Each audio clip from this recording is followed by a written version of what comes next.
Take a Ride podcast. I'm your host here, Starks. You can find me on my Twitter handle. It's at Starks_industry. You can also find me on Instagram, Fishers of Men 21. I'm not here alone this evening, morning, afternoon, wherever you may be in the fantasy world. I have the wingman running the 3, LT the Sage. How you doing today, brother? I'm doing good.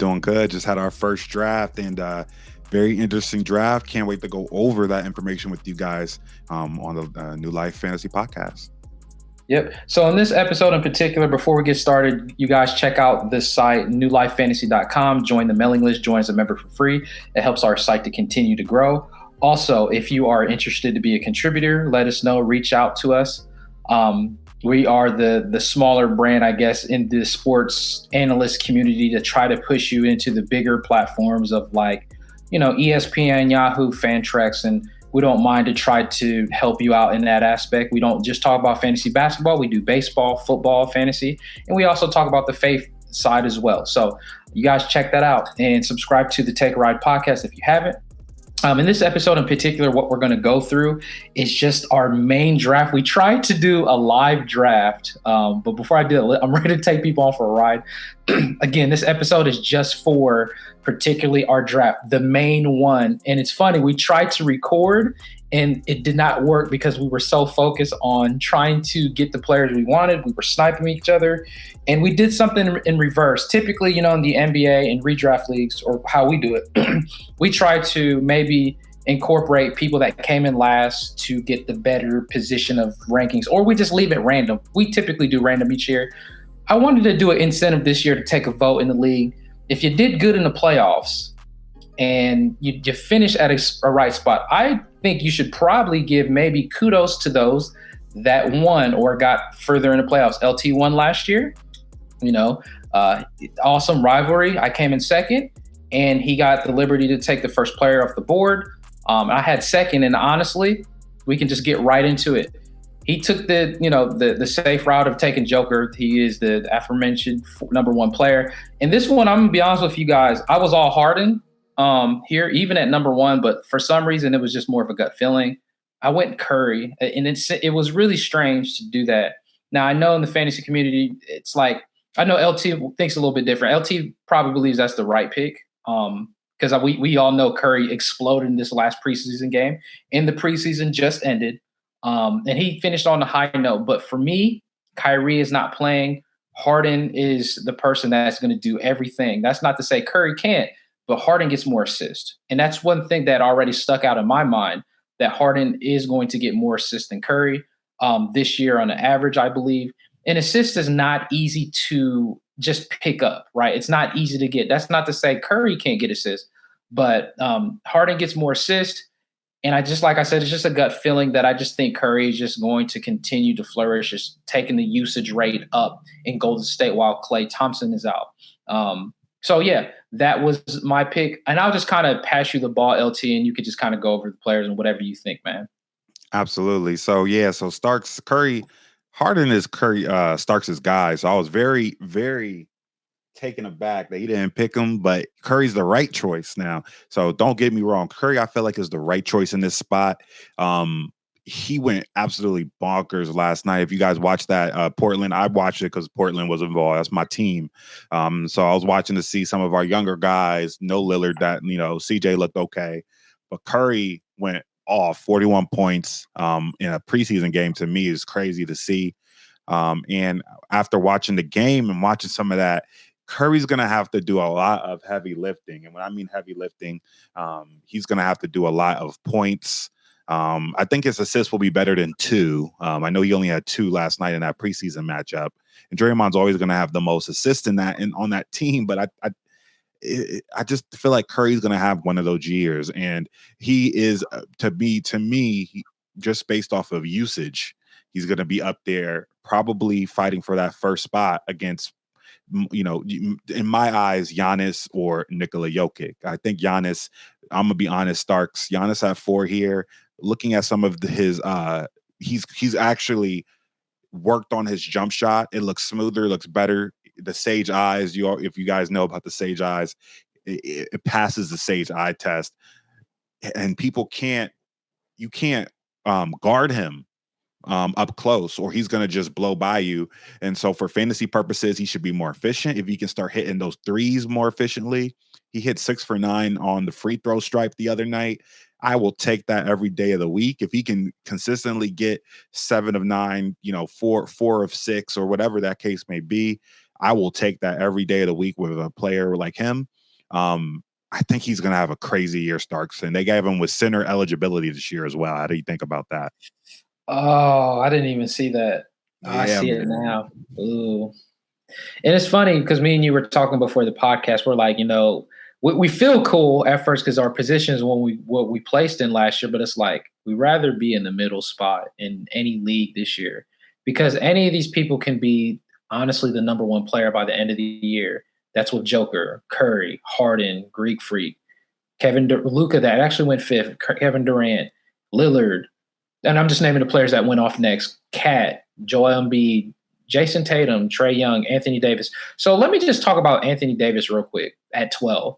I think he was ranked that too. Honestly, I still think Anthony Davis he's a potential top 5 player, but he's actually struggled in the preseason as well. And I know a lot of people are kind of turned off of him. He burned me and LT last year. Somehow we found a way to trade him. But that's just, that's neither here nor there. You got, obviously, Russell Westbrook there. Believe it or not, Westbrook is going to take some rebounds away from Davis, whether you want to believe that or not, in LA. So I can understand why his value plummeted a little bit. You just got to deal with the brow going in and out of the locker room, So getting him at 12 was pretty good. So going into the second round now, I know, like I said, people are going to be like, this is a taco league. Understand this. This is a family-oriented league, but also very competitive. And we play a very deep format as far as we talk about dynasty formats, right? We're a dynasty-driven podcast, but it seems more we're in the redraft. But we really advise if you do dynasty drafts, we recommend that you play to win the game now, the first couple of years versus 3 to 4 years. So I think me and LT has the mind state of winning now. So the second round is a little shaky. Nah, not really. This is a solid round. Now, Nicola Vusavich, I know some people think maybe he can go further back in the second round. He was the first pick in the second round. Then Rudy Gobert, I wouldn't have picked him there, right? The second spot. Paul George, Sabonis, that's it. That must have been Pops there. Yeah. Go ahead, LT. No, I was gonna say, yeah, that's Pops. And Rudy Gobert is, just to give a background, the person who picked him is one of our guys. He's a longtime player with us, Abe. He loves Rudy Gobert. So that is a ball. Don't forget Ball Hog's name's Abe. That is an Abe pick. Gobert is a pick that Abe will get 95% of the time. That's just his guy. So, and he loves to go with the block category in fantasy. He loves to prioritize that. So that's just some background on that pick. Yeah, and I mean, if you're going to, I don't know, man. I'd just rather have Bam Adebayo right there at least. Like that. Me too. Hey, you're not wrong. Me too. But again, So the rest of the round, Paul George went after that. Domantas Sabonis, Bam Adebayo, Bradley Beal, Jimmy Butler. That Beal pick at that point, that Beal pick is a steal, super steal by DJ Mook. Beal's going in the first round in a lot of drafts. I know for a lot of people that 10th, 11th spot, Beal's going there.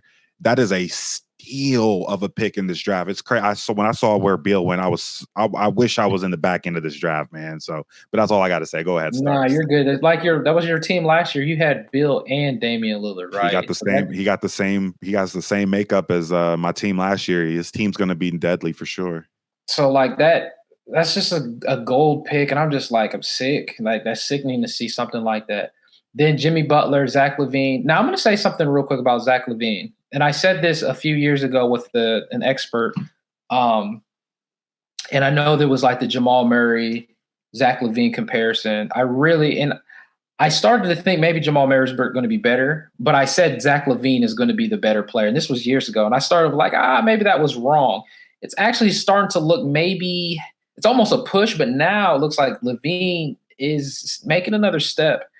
And some people, and I honestly, to me, that's a rich pick, but I'm not going to sit here and lie. I had to pay a premium on a player that we'll talk about soon. But Zach Levine right there, he's got more potential to grow. He's a solid player, but he got him there.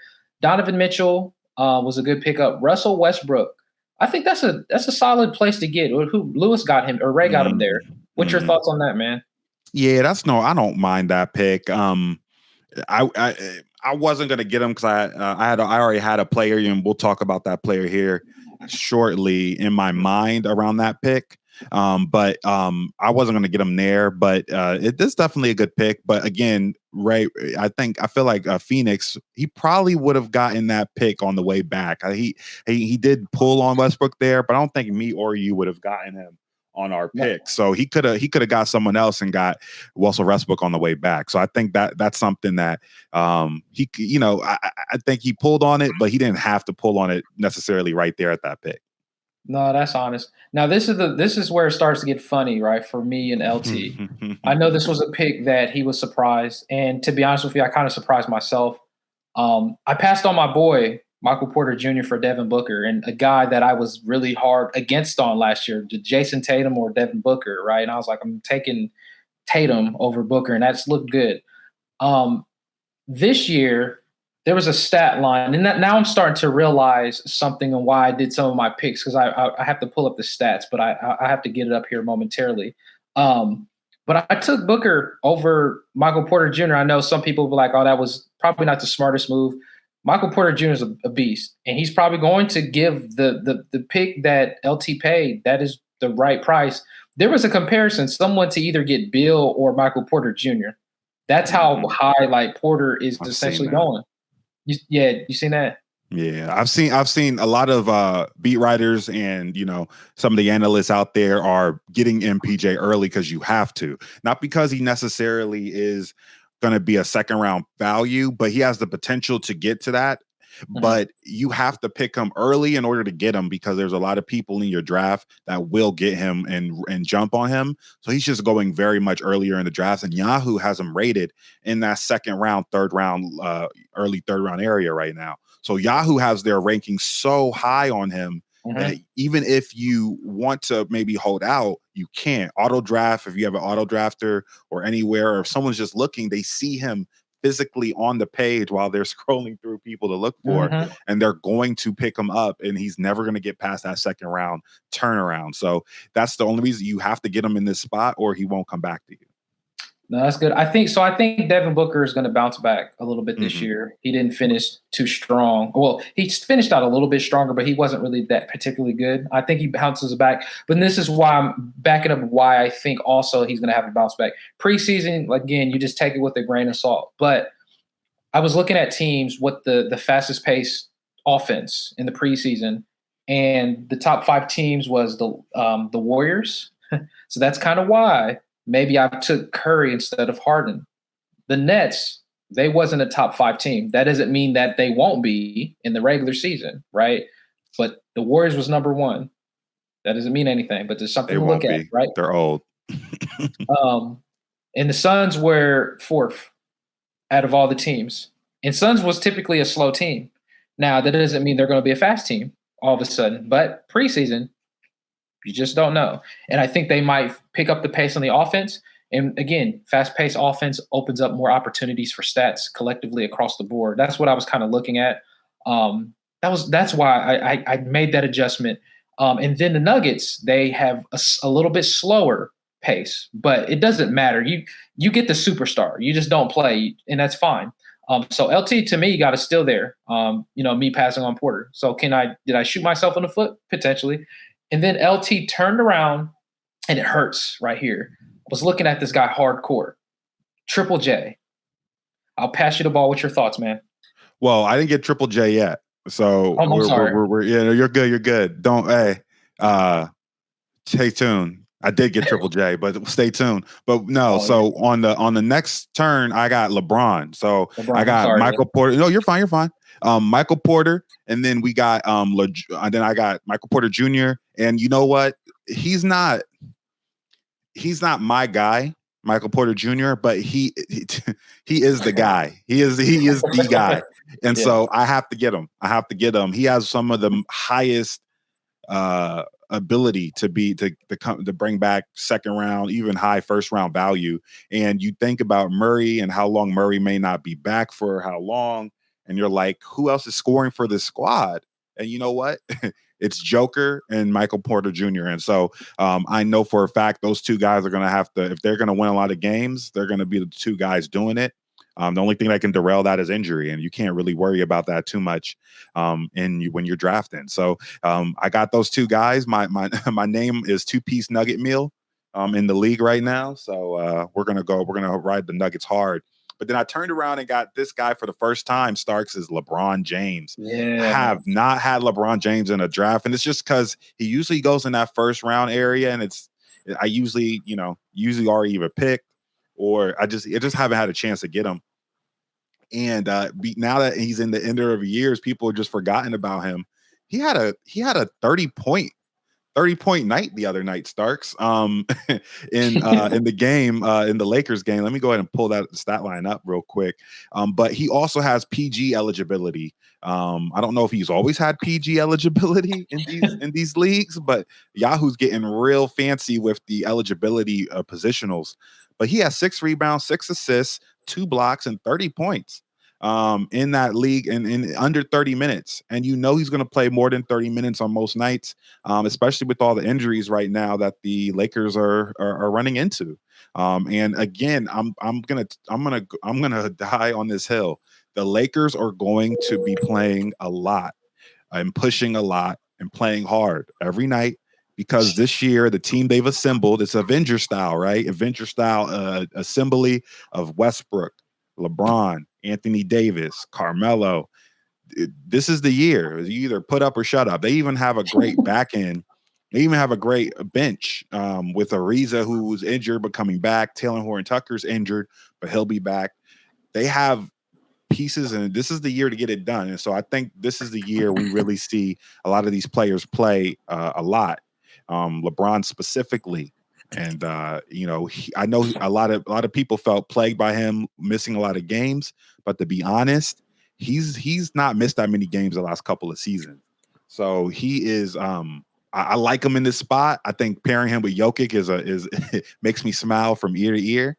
But then we'll go over to my Lou Bicycle Kick is his name. I think that's for stupid Lou Dort. But LaMelo Ball is picked on this next pick. Starks, put him through your process of picking up Ball at this spot, man.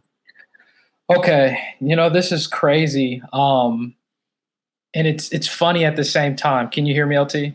Yeah, I can hear you. Yeah. So, what's funny is that I know one of the episodes I was like, "Yo, you got to pay a premium. I'm gonna pass on that." And then I remember, probably the next episode or two, I'm like, "LT, man, I really want Ball." I remember you saying that. I don't know if you remember that or not. Oh, so I remember. The Yahoo ranking was rich. It was he was 25. And we all know that if I don't get him now, I'm not going to get him on the way back. There's no dancing around that. And I know you're really questioning Charlotte and stuff. What I've seen from LaMelo Ball, the only Ball, as you would say, the only person that matters is LaMelo Ball. That's the only Ball that actually matters out of all of the balls, right? So I will say this. LaMelo Ball is the guy that has the potential to be a triple-double guy.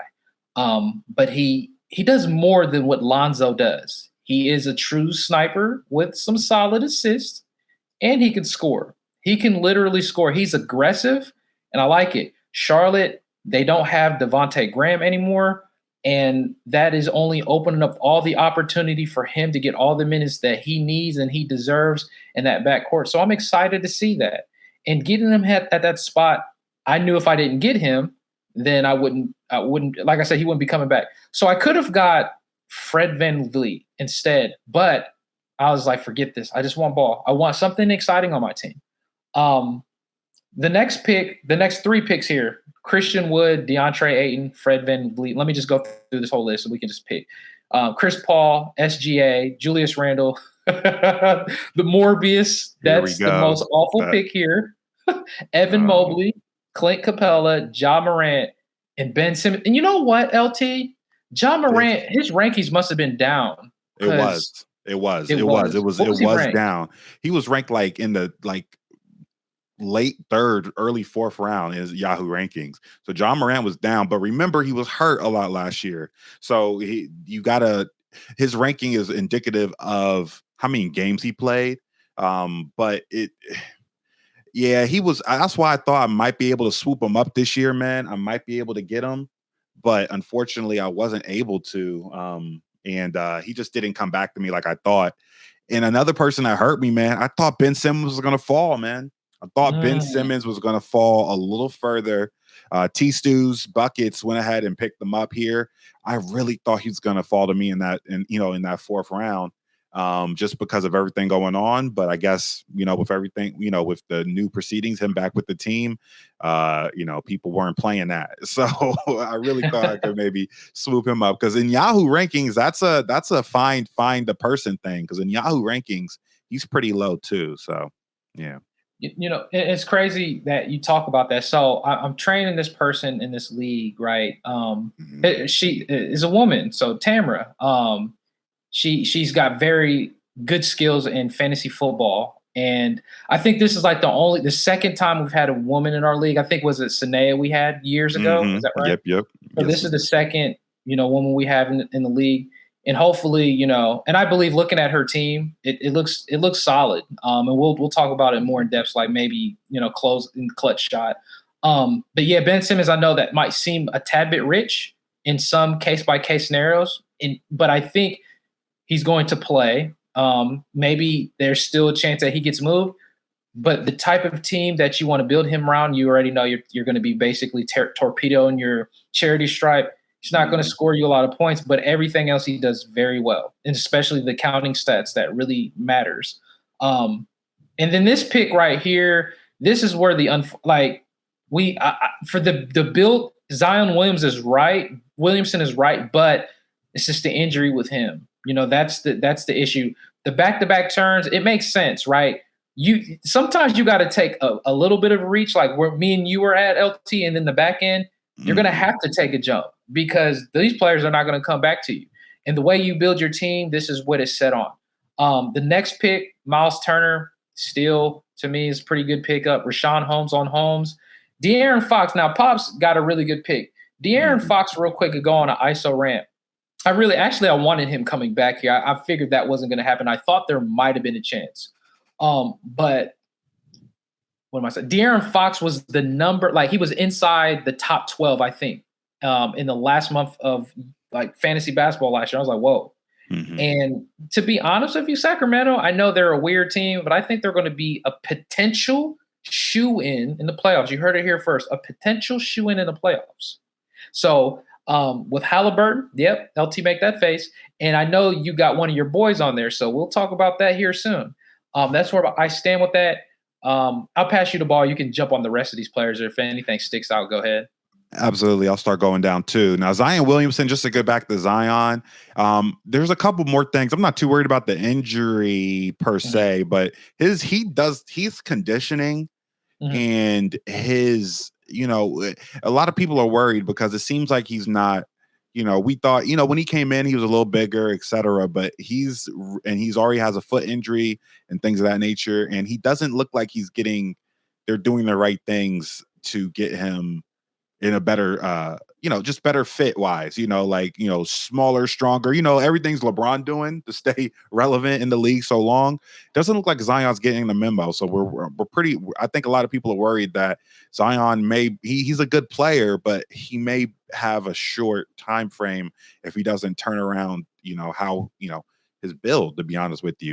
You just need to be able to withstand season after season after season, and right now it doesn't look like that's what's happening. But just to go through, Drew Holiday is a solid pickup here, and there it goes. Kyrie Irving. There he is. Numbers of round 4, way too rich for my blood. I don't know if DJ Mook. I don't know if this was a auto. I think he was at the draft. Yeah, I don't know if this was an auto. I think he was at the draft, but that's so rich. I would not advise getting Kyrie in your 4th rounds. Brandon Ingram, Jaylen Brown, that's a good pickup here. Jaylen Brown in the 4th. Lonzo Ball is another decent pickup. I know Starks' only ball that matters is LaMelo. Lonzo's going to is in a good position too, with a lot of playmakers around him and scorers. He should have some great games on the assist level. DeJounte Murray is a great pickup by Phoenix. And then here we got Starks. Starks went with some, I did not expect this pick from Starks. And you know what? I love it. He picks up Anthony Edwards. I did not expect him to pick up Ant. And Starks, what made you want to get this young, fiery, funny guy on your squad, man? I actually had him in. So the main league you won, I was in the championship. I almost lost in the listener league. Very competitive. I'm sure you know about that league. It was ruthless. I barely won that league. And I had him. I got him. Like, he was a flyer pick. And last year, is it some of my heartstrings? Yeah, absolutely. He was exploding when he got the start last year. And was there inconsistency as a rookie? Yeah, absolutely. But here's the thing. In the preseason, he's looked back. Hey, this dude talks crazy. He talks trash. Like he feels beautiful. Like he could do anything. It's beautiful. I love it. He's got this crazy swag though. So like, what he's worked on, what I really like, as you know, LT, I'm a Hawk specialist, meaning like defensive stats. He's really working. He's talking about being like not a two-way player, but he's trying to average like 2 steals a game. And he's been doing really good, aggressively getting those defensive stats in the preseason. So that's why my value has perceived to go up on him, because he is getting, I believe he's going to average at least maybe 1.5 steals a game, if not more. And that's just a massive statement, but I think he can potentially do 1.5 steals, and he's going to shoot the ball. As you know, LT, I'm all about pump up the volume. Now, here's the thing that I'm going to be concerned about, that charity stripe, because he only shot, I think, like 75% last year. Yeah. He just got to bump that up. If he can somehow get that around 78% to 80%, that's going to be a steal, in my opinion. Minnesota, I mean, we know it's a town show. D'Angelo Russell, but I'm gonna be honest with you. You know what the real show is? It's the Ant-Man Edward Scissorhands show in my book here. So I'm just gonna call him Edward Scissorhands. I will pass you the ball. Your next 2 picks there, man. Oh gosh. Okay. So my 2 picks. So this was the hardest round for me. Okay. So I wanted to really touch on this round. So this is the 4th to 5th round. Mm-hmm. And in front of me is just a smorgasbord of forwards, like an absolute crazy amount of small forwards, power forwards. And I had the hardest time, and we have quick timing. So, it's about 30 seconds, right? So we have 30 seconds on each pick. Now, the only good thing about my picks being back to back is that I can use that. I can pretty much, if I have one guy I know, I can use a minute to really decide who I want. So I knew who I wanted. So I used a little bit of time on my first pick to try to figure out who my second pick was. And so OG Anunoby is the first pick here. 150% was going to get this guy. Siakam is hurt right now. He's turntable. He's going to be a couple weeks back. He may come back a little sooner. We'll see. But Siakam was kind of not the greatest last year. So, as far as, value and where you get Siakam, I think Anunoby and with Precious Achiuwa, and I think Boucher, Chris Boucher is out too with an injury. Yeah.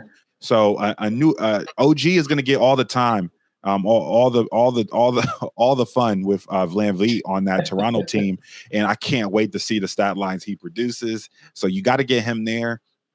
And then my next pick, and we already alluded to it, Triple J. Now I picked up Triple J here because not only has he been killing it in the preseason, this is the Memphis has pretty much had their full roster playing too. So this is with starters. So there's no weirdness of him not, he looks aggressive. He looks healthy. When he came back last year, you could tell he was still a little bit off. He was still putting up some good numbers too. And you could tell he wasn't really feeling the best, but he looks ready to explode, Starks. And I had to go with that. I had to go with that potential there. It just was oozing potential from this guy. He looks like he's ready. He hit 7 snipes in the last preseason game. Remember, these last games were a lot of teams dress rehearsal. So these last games are the ones you want to pay attention to. And he had hit 7 snipes, 29 points. I forget the other stat lines. They were good too. I think he had like 7 rebounds, which is great. And so he is looking great. But I'm going to tell you what, this was so hard because all of the next 5, and with Collins including, all the next 5 picks I was looking to get.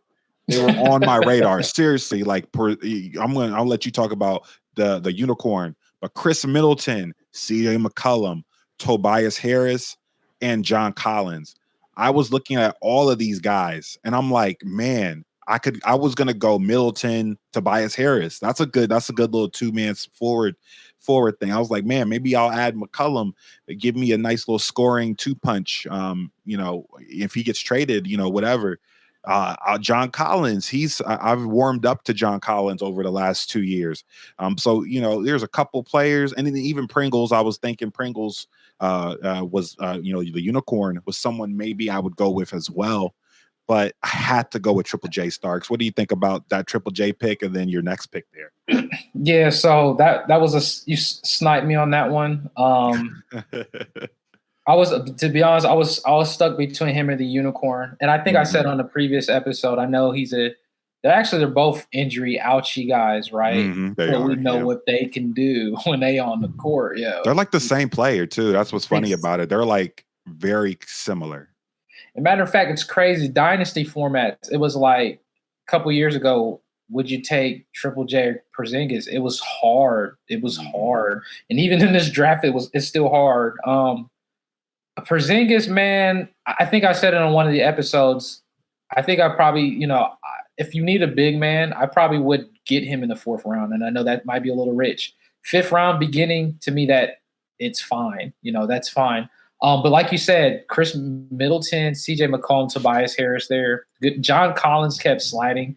I also looked at Halliburton. Like, this was a good round. There's so many good players in this round.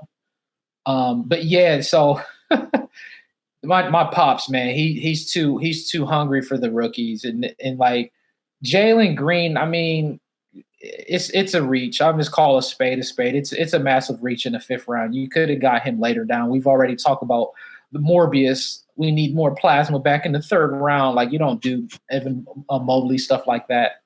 But anyways, I will pass you the ball with on the last couple of players, which is Yusuf Nurkic, Jared Allen, and DeMar DeRozan. What's your thoughts on those picks, man? Yeah, you start looking at people trying to kind of clear up their benches, and you start looking at team identity around the round 5. So team identity you see with Groove was going heavy on centers. He just doubled down on that with the Yusuf Nurkic pickup. A ball hog, which is an Abe, one of the guys originals here on this draft. He's always been a big guy. Doubled down with Jared Allen. I told you before, he's a block specialist. He does prioritize blocks over a lot of other stat lines, and he went with Jared Allen. This isn't a terrible pick, but I feel like I would prefer Isaiah Stewart over Jared Allen. Come on. That's personal. Maybe even Jonas. Only reason why I'm a little down on Jared Allen is because of Mobley. Mobley's out there. They're like the same height, if not Mobley's taller, and so they're going to be sharing that. This is going to be sharing a lot. And so I'm kind of weird on Jared Allen right now. I want to see how that works out with those two. But Jared DeRozan, this is a good spot for him. T-Stu's getting she is getting some good value here. She got Isaiah Stewart. That's my guy. I really wanted Isaiah Stewart to fall. I knew it wasn't going to happen because they do have him here high. I forgot to talk about Time Lord too. Robert Williams, the Time Lord, Team Die picks him up over here in the round 5.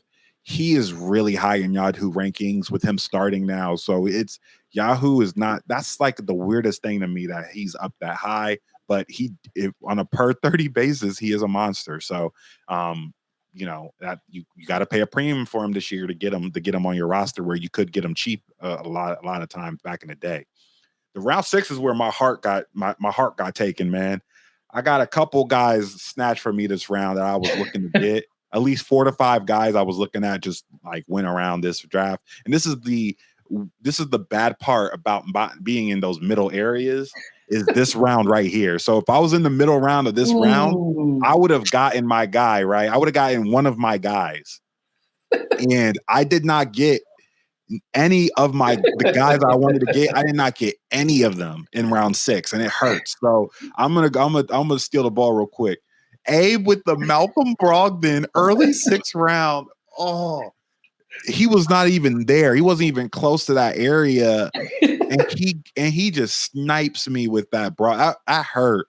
So I was pretty sure Brogdon was going to make his way back to me because he's not a known name, Starks. He's not like he's not a guy that he's a sexy name out there. And so I was like, man, Brogdon's going to get to me. This is perfect. And Abe snipes me early because he knows he's not Malcolm Brogdon's not coming back. Maybe he's going to come home, and he snipes me early. So he takes him. I yell at him in chat, and then I'll go down real quick, Starks. We got Jonas Valanciunas. That's a decent one. Your dad continuing with the rookies, picking up Cade Cunningham. Now, Cade Cunningham is hurt right now, or he got some type of owie, and they're being super hush about the injury. Yeah, and they're being being hush about when he's going to play. And this sounds weird. I don't like it. Okay, I don't like it at all. So I wouldn't touch Cade this early in anyway. But I definitely wouldn't touch Cade because of the injury stuff going on with him and how Detroit's playing it. Yeah. So, but he, your dad loves those rookies, so he picked them up anyway. Teen Titans, by the way. And then Colin Sexton went next. That's okay. Here's another guy I was hoping fell to me. Mikel Bridges was so pivotal in my in last year. I was hoping that if I didn't get Brogdon, I was like, okay, maybe I'll get Bridges on the way back. No, Mikel Bridges gets taken here as well from DJ Mook. I'm thinking maybe auto draft. Awesome, right? Derek White, that's a good pickup by Team Die. Derek White here. And then another guy. I was like, Draymond Green. I wanted Draymond this year because he would fit so well with LeBron and Joker and my team. And then off the stat boy, off the backboard, which I just found out was an auto draft. He auto draft this draft. This wasn't him. Stat boy was not in the draft. So this is an auto draft, and it messes me up because I could have sworn Draymond was going to make it to me. I could have sworn it. I knew it. I knew he was going to make it to me. And he goes here. So that one hurt the most. Okay. Then we're gonna get down to it because then there's a sweet anime villain scene between me and my rival that happens here in the next couple of picks. So D Russell goes, that's fun, whatever. Who cares, right? Gordon Hayward, right? At this point, I'm like very angry at this round. I'm like really upset because I'm like, man, none of my guys are coming back to me. And I'm like, okay, I see one guy there, and I'm like, okay, I can go KPJ and Jeremy Grant. And in my head, I'm like, you know what? That would salvage this round for me, right? I would salvage this round. And Starks, Lou bicycle kick, right? He's right before me. I knew this was gonna happen. That's why I did not want to do this type of draft style. Because Starks is known to snipe people right in front of my face. I guess this is payback for Triple J. I didn't know he was looking at Triple J, to be honest. But he knows. Starks knows. Jeremy Grant's my guy, okay? Jeremy Grant, I had him in every league last year. He was my guy, okay? And he snipes Grant right in front of my face, man. And it's funny to me because he doesn't even have Harden. So what are you getting Grant for? What do you I could see if it was like a free throw, you're doing like a free throw package deal or whatever. But you don't even have Harden. So like Grant, I just man, that hurt. That hurt a lot. I didn't show it in the league because you can't show your enemy how you're feeling. But that really hurt, Starks. What was going through your mind when you picked up Grant?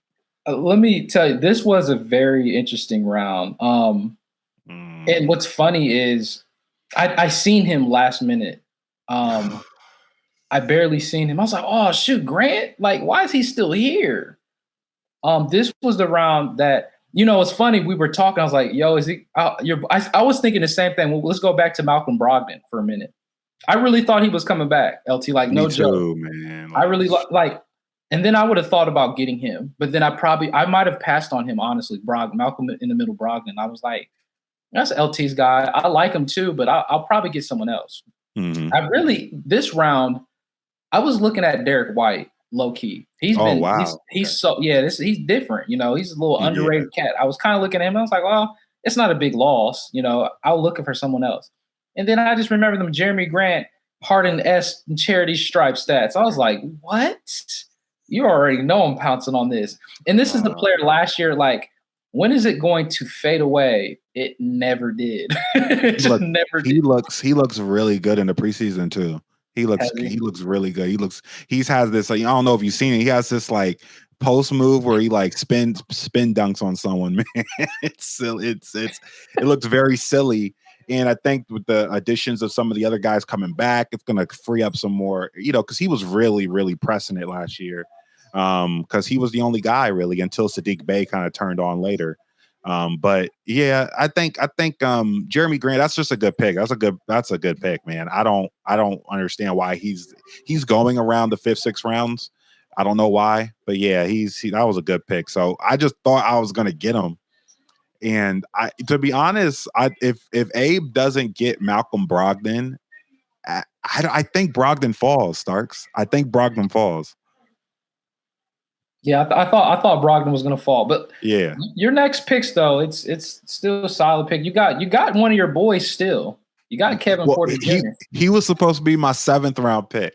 So the way that I was shaping it up is that I was going to get one of the guys that went before, and then get Kevin Porter Jr. I still like Smart as a pick here, but I was hoping to get Brogdon KPJ is what I was hoping to get. Then when Brogdon went, I was like, okay, I'll get Draymond and KPJ. That's fine. And then Draymond went. Then I was like, well, at least I'll get Grant and KPJ. And then you took Grant right in front of him. So then I'm like, okay, I guess I'm not getting what I want. So three scenarios that I had in my head just went away. And that's why this was a really tough pick for me, but I got KPJ. I'm still excited for him, Jalen Green, them guys over in Houston with Wood. They're going to be running. They're going to be gunning. They're going to be doing silly stuff. He's going to have like 8 turnovers a game, but I am excited. I am excited because he will pour on the points. And he does get the assists. So I think they don't have him as a point guard on here, but he is their passing guy, I think. So that's fine. And then Marcus Smart, he is the point guard of the Boston Celtics, your Boston Celtics. He is the point guard. He was just out for one preseason game. Everything, I already looked at the clippings. They've already hashed it out. He's fine. I don't even know what he got in trouble for, but it doesn't matter. He is the starting point guard. And when he was a starting point guard last year in spells for Kemba, he was awesome. So I think that this is just amazing value because he's going to still bring you those steals, and his assist numbers are just going to go up now this year. I think he easily averages around 6 or 7 assists a game with all his other fun stats. And the Celtics are, to me, they look super barren.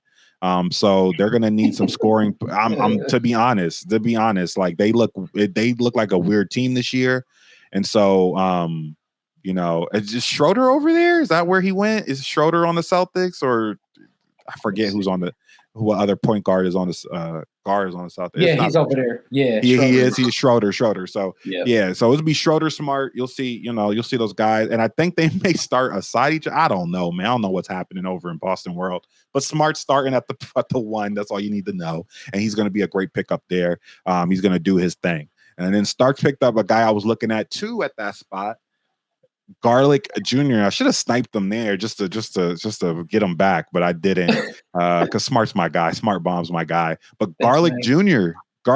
Stark, what do you think about Darius Garland taking that next step this year? I like that. I like that he's going to take the next step. I'll be honest, man. This was a very hard choice, though. Yeah, I was about to go with the oldie but goodie here. Okay. Kyle Lowry. I was stuck on Lowry, Salter, him. I was so stuck on between those two. I think Kyle Lowry and Miami. I think Miami is probably. I think Miami's going to make the playoffs this year, or they made a lot, but they're going to be solid. I think this year with Kyle Lowry. Now, Kyle Lowry hasn't really did too much in the preseason, but again, I don't care. I know he's like getting his oldest bones, but it doesn't matter. He's going to get what he needs to get done out there. But yeah, Darius Garland, we talked about it earlier. Cleveland, we feel weird about that team. They're just a bunch of weird parts there. Good players just don't got the team together per se. But I had Garland Jr. last year, Darius Garland, for those that don't know. And having him last year, he was really good. I got him really late. So I think he does make the next step this year. They even, there's been clippings, as LT would say, some nice clippings on him saying that, he's taking the next step this year. So I'm looking forward to that. He's just been a little bit owie, but things are looking up for him. To get him in the 7th round, that's fine. And we're going to start moving the ball fast pace. We'll just only get to 12 rounds, so we'll go through this a little bit faster. So the rest of the 7th round, Tubog went Terry Rozier, that's a solid pick. Karis LeVert, Andre Drummond, I didn't like that pick. Kemba Walker, I think that's a solid pick. Buddy Hield, don't care for him too much anymore, but I mean, that's a good pick. A decent pick. Andrew Wiggins, how I feel about that guy. I just can never take him serious, but at that spot, that's not a bad spot. And if there's anything you want to talk about the rest of this round before we start the next one, LT. Nope. The Tyler Hero, there's a couple of reaches in this round. Tyler Hero in the 7th round is very much, I mean, I think he's going to have a good year, but not 7th round good. So, I mean, that's fine. That's your guy, get him. But yeah, there's a couple of reaches in this round, but Kyle Lowry is obviously a very good value pick here for Stat Boy over on that 5th pick. Bogdan is a good pick. Yeah, it's just a weird Drummond couple. I don't like Kemba this year, but other than that, go ahead. Oh, you're not Kemba this year. You don't. Nah, I don't like Kemba this year. I don't think he works in the New York Knicks. I think that's a weird pairing, but that's for another pod. No, that's fine. That's fine. 8th round. Now this is a player I always gave him a hard time, and rightfully so. I remember a few years ago he was going in so many expert rankings like Mitchell Robinson. Everybody was trying to get him in the back end of the first round. Man, I was super early. I was like, bro, y'all, that's wild. I don't know how y'all could do that. I get it. Like, blocks is a rare commodity. Like, it's rare a few years ago. He didn't finish that. He's been injured last year. He's coming in a little bit healthier this year. To get Mitch Robinson in the beginning of the 8th round, to me, that's a massive steal. Like, there's no ifs, ands, or buts about it. Like, he's not built for my team, but I would have got him. I would have made it work. I don't care. This is a massive value pick. This is a player going in 8th round. So for those that are, because there's newer people on this podcast, to give you guys an idea, 8th round is kind of essentially like, if you play around with it, it's like that. We talk about the numbers getting geeky here, like the top 80, top 90-ish, right? Value, right? So he's realistically a top 50 or 40 player or better. If he gets minutes, that's a massive steal. So that's essentially meaning he's worth potentially a 4th round, 5th round pick.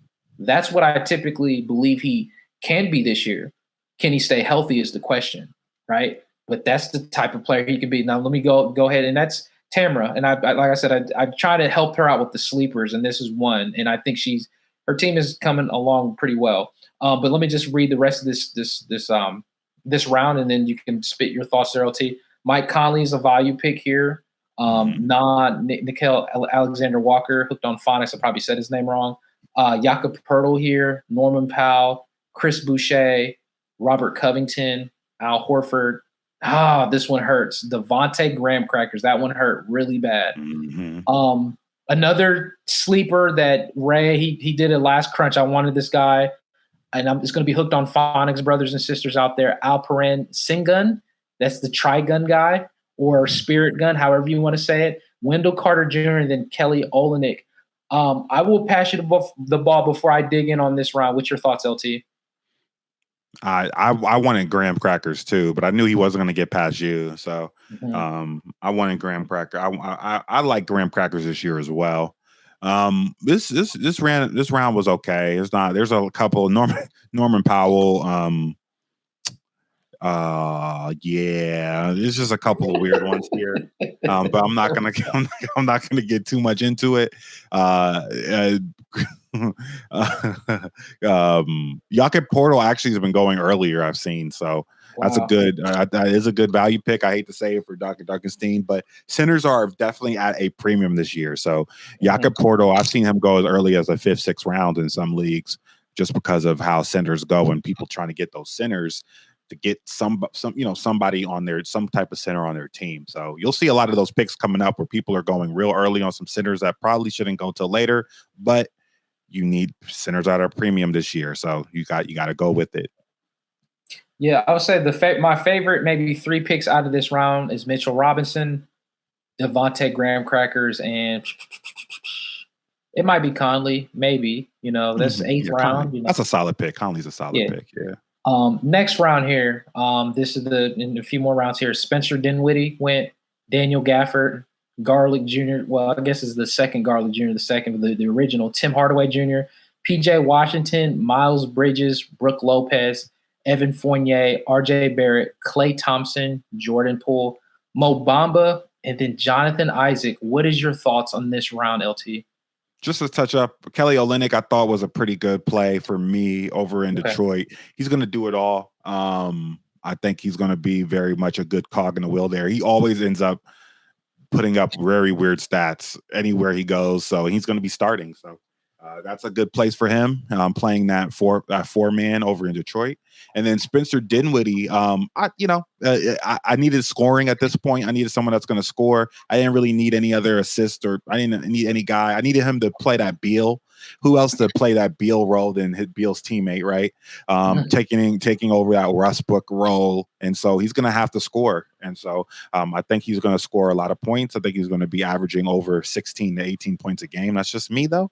But we'll see what happens there. And then you had a very good value pick, another Washington guy, Gafford.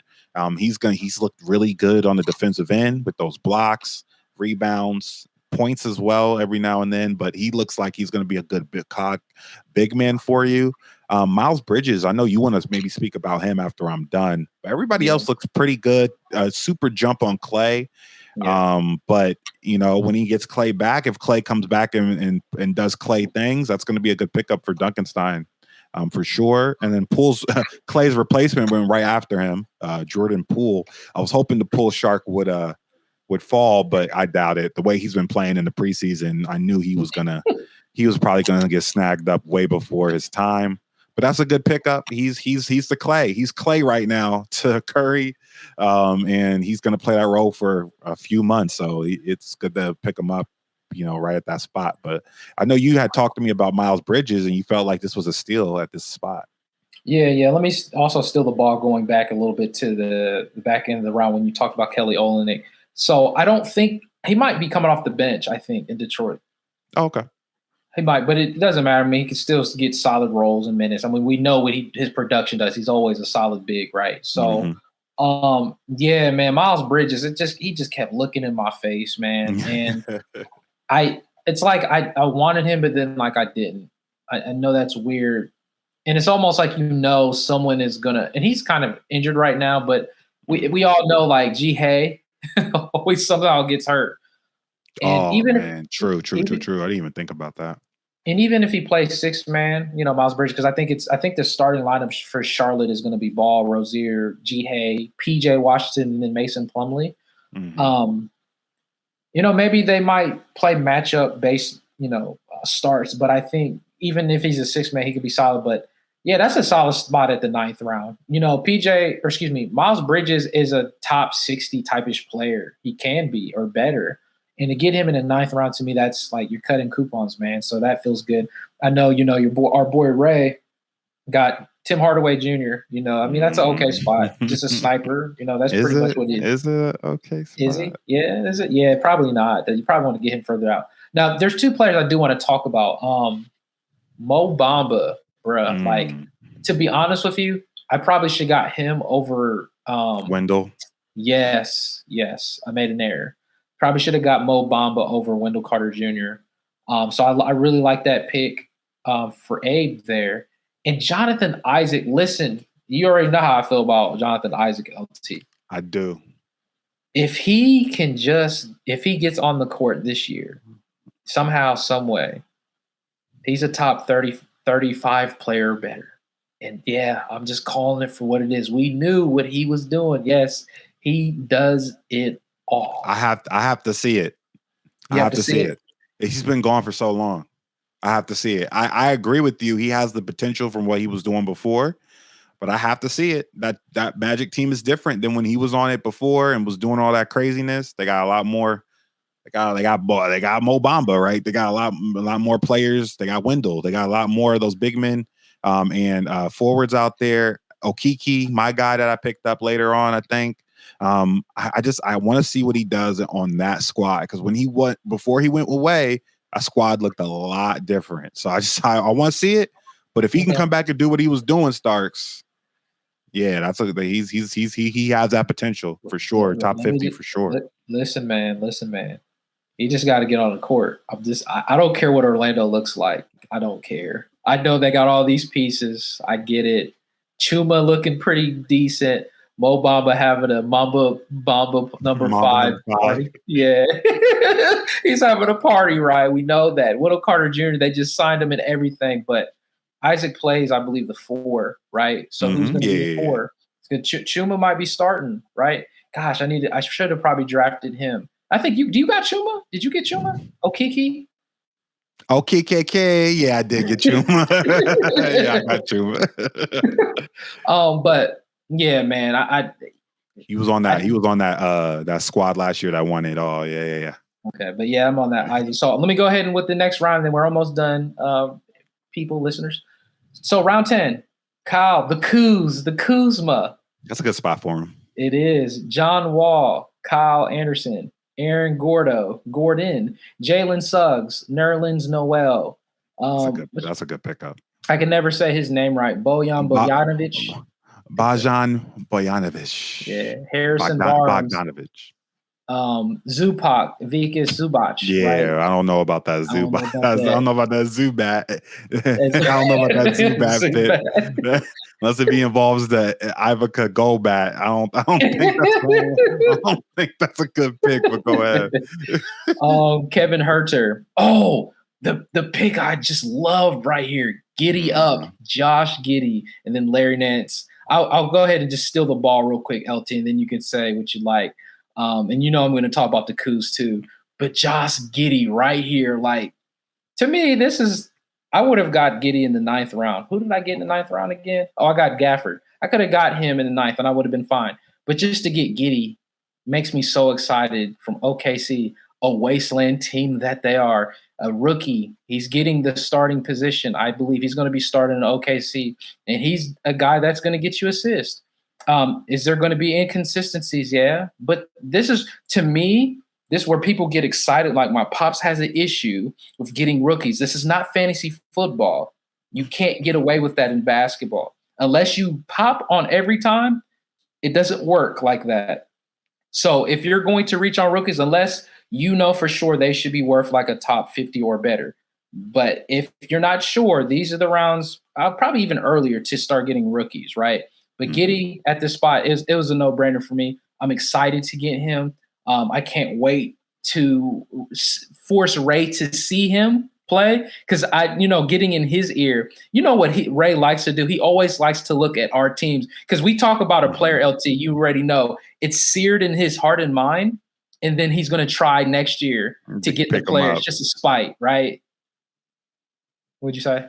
No, I said, yeah, he's going to try to get the same player the next year. He always, he does that. And a lot of players you'll see him pick up in these later rounds, he didn't study at all, but he'll remember them or remember us talking about them, and then he'll just pick them up. Like this Kevin Huerter, I don't think I've ever seen or heard Ray once speak about Kevin Huerter at all. Lowry Marketing, like when did Ray ever even speak Lowry Markkinen's name ever? Never. He never has. But he's heard us talk about these players. So sometimes in these rounds, just because he's around people who talk about fantasy basketball a lot, he's able to make decent picks just based off a name, remembering names alone. But yeah, I thought Josh Giddy was really good at this spot, Starks. He's not one of my guys. I think that there's too much log jam over there. But again, it's the OKC, right? You're basically pulling everyone else except for SGA. You're pulling a lottery ticket and just hoping Are for the you best. sure about that? Who else on there other than SGA? Bicycle kicks. Oh my God. Okay.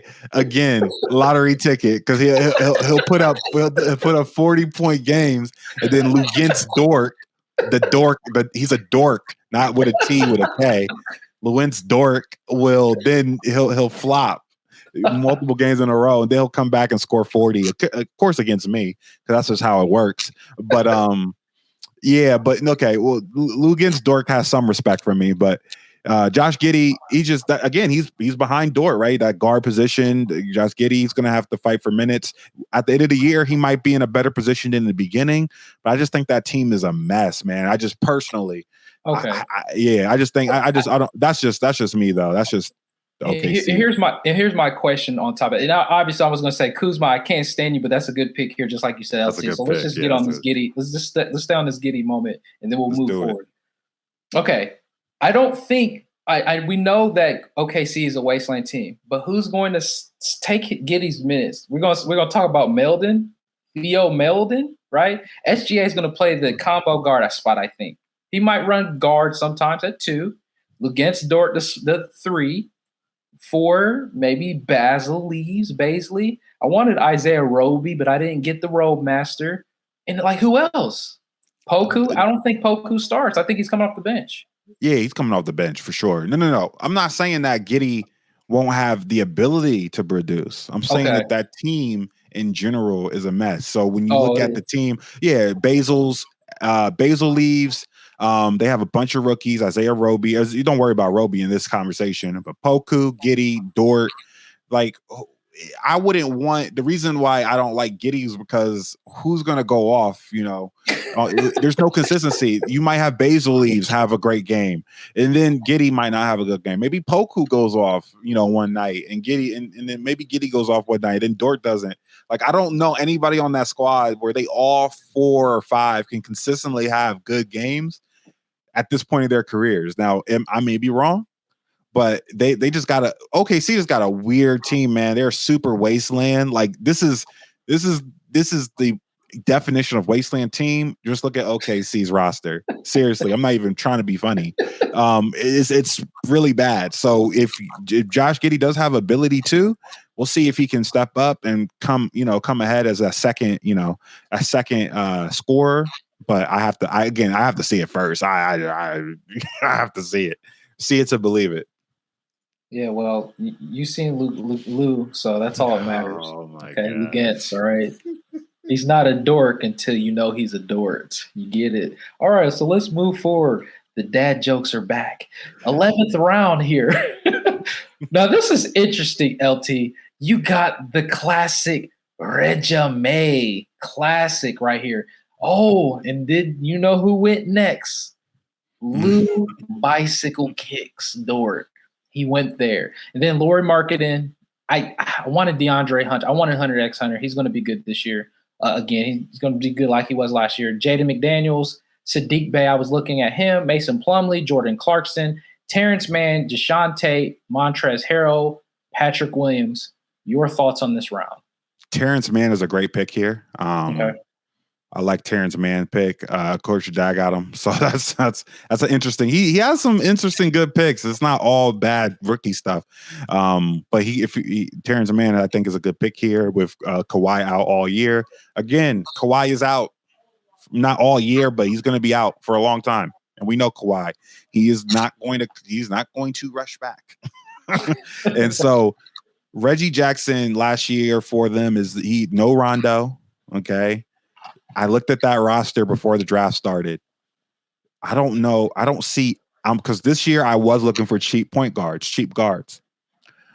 And so there is no one else on that roster other than Eric Bledsoe. And we all know how I feel about Eric Bledsoe.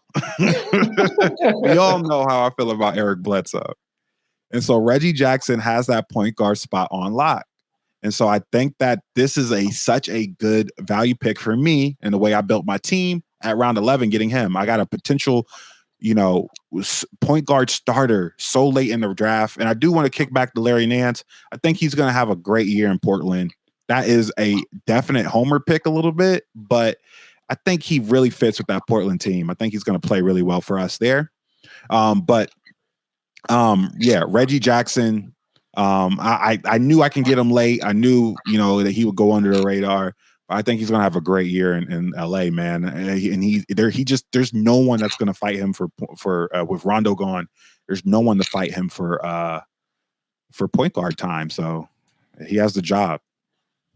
Yeah. And okay. Yeah. And I mean, Eric Bledsoe, I know we kind of have the same, sentiment on him. But I'm gonna be honest. I think Bledsoe might be all right this year. I think he might be all right. It's just you John Wick me, huh? Yeah, sure. I fell for that. I fell for that way too many times with Eric Bledsoe. He is who we thought he was. He is who we thought he was. Me, yeah. Oh man. Mm-hmm. Okay, so go ahead. No, go ahead. No, I'm done. Just like Eric Bledsoe's career. Go ahead. Patrick Williams, the last pick from Tamara. I think that's an underrated pick. He's been hurt. But we'll get to the last round and we'll talk about your last pick in between because we're on the back end here. We can do our last two picks sneaking in the 13. But the last round sneaking into the 13 is Duncan Robinson, Joe Harris, TJ McConnell, Marcus Morris, Dennis Schroeder, the Shredder, Derek Favors, Thaddeus Young, Joe Ingles, Keldon Johnson, Matisse Thybulle, Gary Trent Jr., and Chuma Okiki, right? So, and then we'll put our extra people that snuck in to the 13th round, Desmond Bain and LaMarcus Aldridge. So I just want to talk. Well, I could talk about these couple players, and I'm sure you could talk about whoever else. Keldon Johnson, man, I just kept looking at him, and I did want him. He started to fall off a little bit last year, and I think he's still going to be – he might have some inconsistencies, but I think he's going to be fine this year. To get him in the 12th round, to me, that's a steal. That's a no-brainer to get him there. I got Gary Trent. I'd rather have Keldon Johnson, but he just didn't fall in my lap. That's okay. Gary Trent, I honestly, in Toronto – Toronto's looking weird this year. They're looking so weird that I feel bad because I think the Dragon is starting over Gary Trent. Yes. Right? Goran Dragic, the point guard Bennett Steeler is over him right now. Yeah, for sure. So it's just a mess in Toronto. The only person I would want from Toronto is Van Vliet, to be honest with you.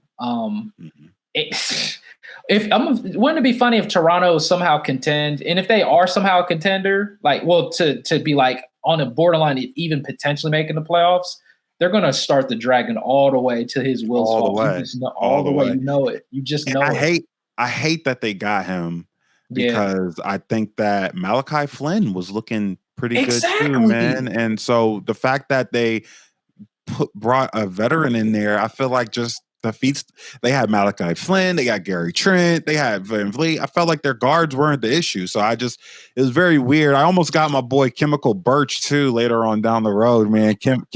Chemical Birch, but Birch Benders, but I didn't. We'll see. I'm sure he'll be available in the waiver wires eventually. But no, I went ahead and got Chuma Okiki, and I really like this pickup for me at this point in the draft. He kind of snuck in there with some late season value last year. I think he has the opportunity to really come in, especially if Isaac doesn't decide to, when he comes back, how he comes back, depending on his play time, how they play him.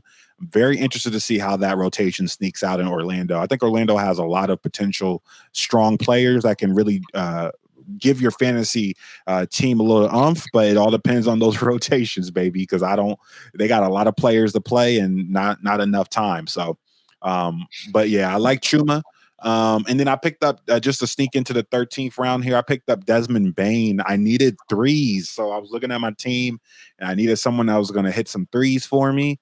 And Desmond Bain was right there on the list. So I picked him up. He is right now looking like he's going to be, if not the six man, or potentially starting, depending on if he can beat out some of these.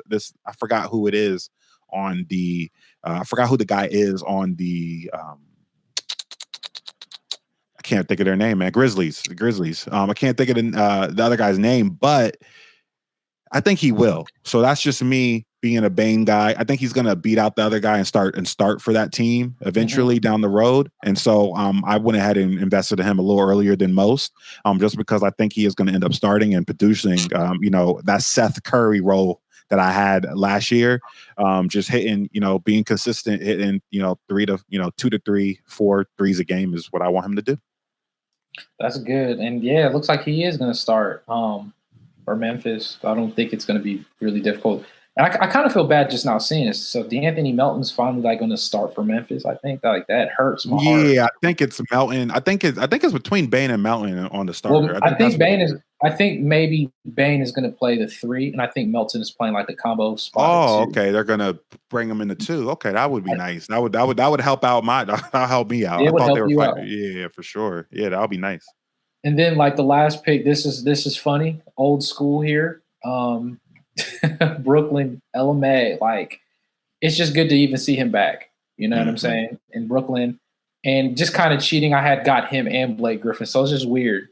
Kyrie Irving got the oldies. Like Kyrie's gone. We know about Harden and KD is going to do everything. Joe Harris too. Like you'll be like the third wheel, but then like the easy baskets I think about. You know what I'm saying? LMA and Blake Griffin are going to just get the easy, very easy baskets.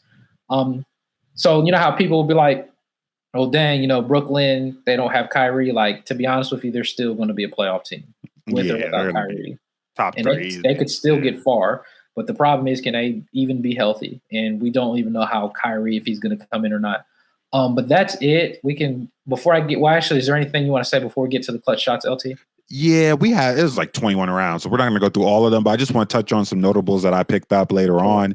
Davion Mitchell on the Sacramento Kings. This guy looks, he is the reincarnation, I heard someone say, of Ron Artest.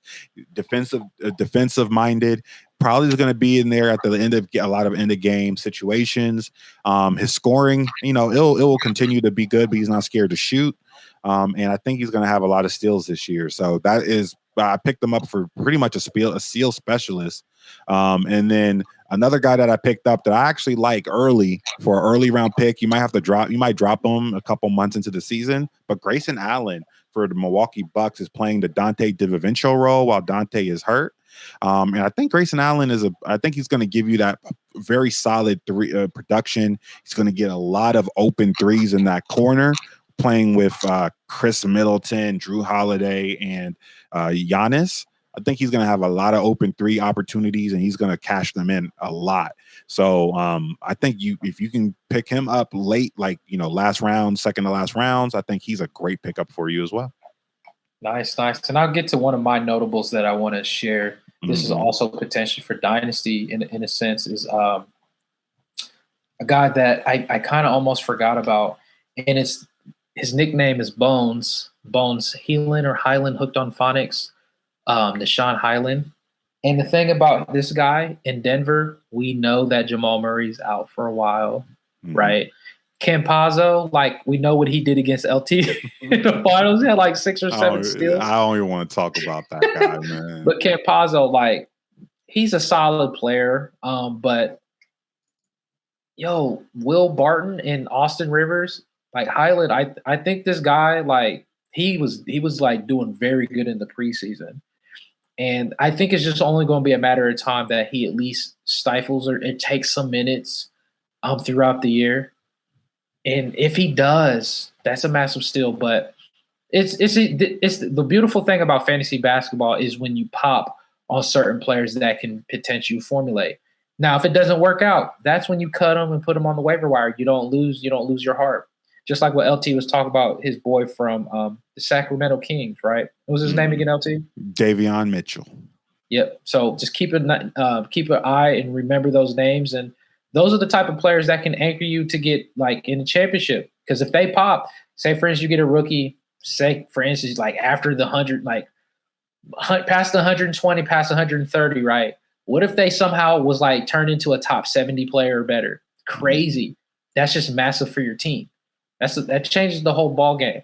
But one thing I want to say, my clutch shot, is we could transition to the clutch shot. The clutch shot that I want to share for those, because there's a lot of new listeners, is to tell you this: one of the most important things that me and LT, live by in fantasy is the waiver wire streaming. I had a Sharon Gun LT when I first started fantasy basketball. You got to keep your nose into the waiver wire and take advantage of streaming. If you don't know what streaming, essentially, you're just going to have maybe like 2 or 1 player that's just weak on your team, and you continue to drop that player and you add a player that can fill in for that day, because basketball is daily. And some days that there's not going to be a lot of teams that's playing. So you could take advantage and stream a player, pick up a player, add them, get the stats that you need for those category stats, and then drop them the next day, and so on and so forth.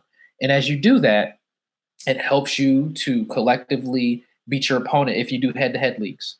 If you play in, rotisserie leagues or those type of leagues, that's on you. We stick to head-to-head. It's just, to me, it's just more fun. But that's more of my clutch shot here tonight. And I will also say, I do apologize. I think I'm going to try to do an episode tomorrow. I didn't get the one earlier this week. But as the season starts, I will at least make sure to get an extra episode out, because I know that you guys are looking for help to get a championship. So I will pass you the ball, LT, with your clutch shot, man. Clutch shot is I echo chamber what Stark stated. It's so important, especially early on. It's important later on, but early on it's very important to play around with your lineups a little bit on the back end, because there's going to be a lot of potential injuries, a lot of potential players we weren't sure about, didn't know about, end up getting a lot more time than we thought they were going to get. This is the time to really cash in on those early pickups where people aren't going to be fighting over too much fab money, too much, waiver priority. Just try them out. There's a couple players I've been looking at already that may or may not pan out, but you may want to pick them up, hold on to them, and see what happens to them. I know Bejeweled is one guy. I know me and Starks are going to be dueling for him for Tuesday. But yeah, Bejeweled, he hasn't been picked up, and he's been playing on the Golden State Warriors on that Tuesday games. I'm already giving you a sweet, if you've made it this far in the pod, the Milwaukee Bucks. The Bucks, if you can pick up some guys from the Bucks, they have a favorable schedule as well on some of those off games this week that may help you as well win your first week. Because remember, this is a shortened week, so you won't have as many games as, say, the next week. That's good that you said that. Last thing, just like what LT said, there's only 2 games for the opening season.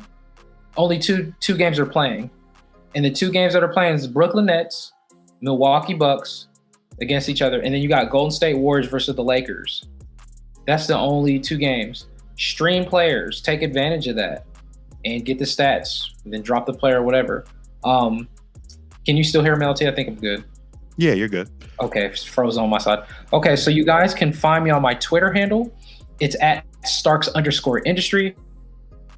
Twitter, Sage Network _. I am going to be posting a lot more on the NBA season. Also on, I do live stream on Monday, Wednesday, and Fridays. I'm going to be trying out that new Demon Slayer game. But yeah, go ahead, and we appreciate you stopping by for this podcast, and look out for the season opener. We might do a special episode for that one to go over some of those stat lines. And wherever you are in the fantasy world, remember, take a ride podcast. That was awful. I'm gonna leave the exits to Starks going forward. Peace, y'all.